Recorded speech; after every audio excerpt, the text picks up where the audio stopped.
at what happened with the with Israel and the hostages, and this is Joe Biden about Netanyahu.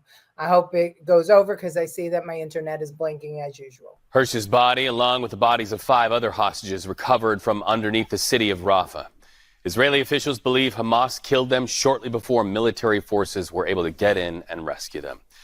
The killing sparking outrage and protests all across Israel. In fact, at one point, it caused several flights to stay grounded or delayed for hours. This, of course, followed clashes between demonstrators and police in Tel Aviv overnight. Thousands taking to the streets, blaming the killings on Prime Minister Benjamin Netanyahu. Are you planning to present a final hostage deal to both sides this week? We're very close to that. What makes you think that this deal will be successful in a way that the other deals were not? Hope springs eternal. Mr. President, do you think it's time for Prime Minister Netanyahu to do more on this issue? Do you think he's doing enough? No. Mr. President, what is your reaction to the demonstrations across Israel? What is your reaction to the demonstrations? I'm going to get the detail when I walk in, and I'll talk to you after that, okay? Is this the last best chance for a deal, Mr. President?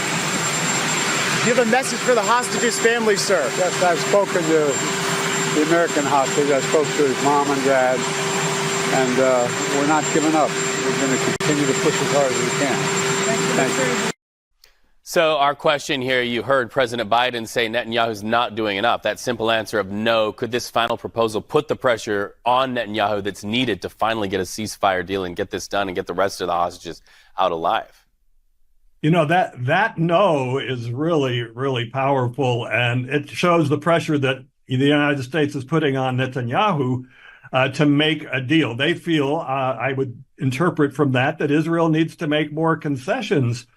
But having said that, Netanyahu, for the past 6 months or so, has resisted American pressure and pressure from the street and pressure from the families of the hostages.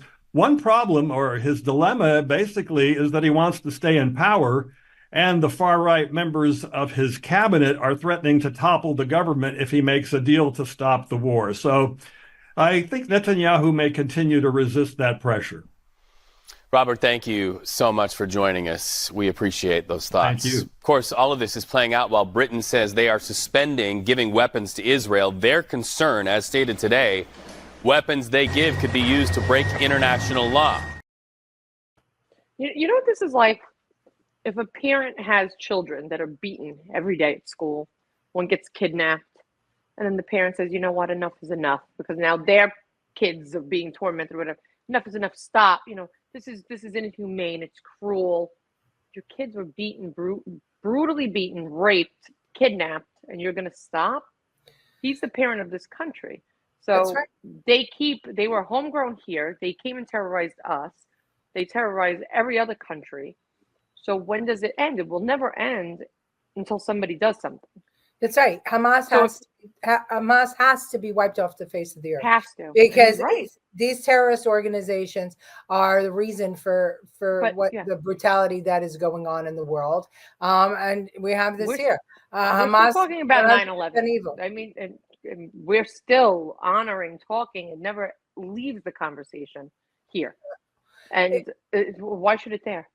Well, yeah, but now Britain is not sending over weapons because they're afraid that they're going to be used in violation of international law. They don't want to be hurt. They don't want to be hurt because a lot, London is turning Muslim.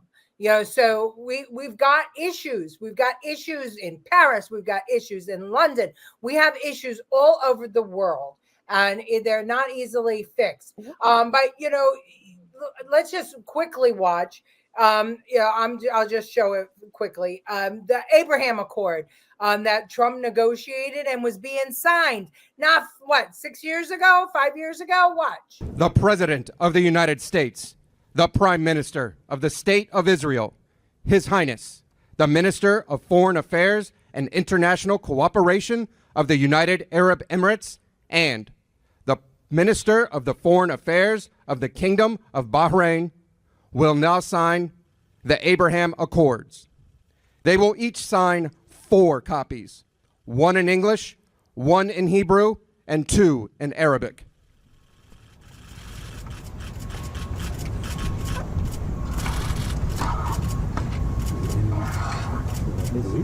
easier. You can just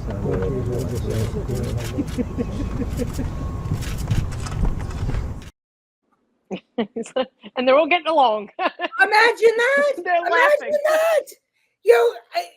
Hundreds of thousands of years of fighting, and he manages to pull them all together to come to an agreement.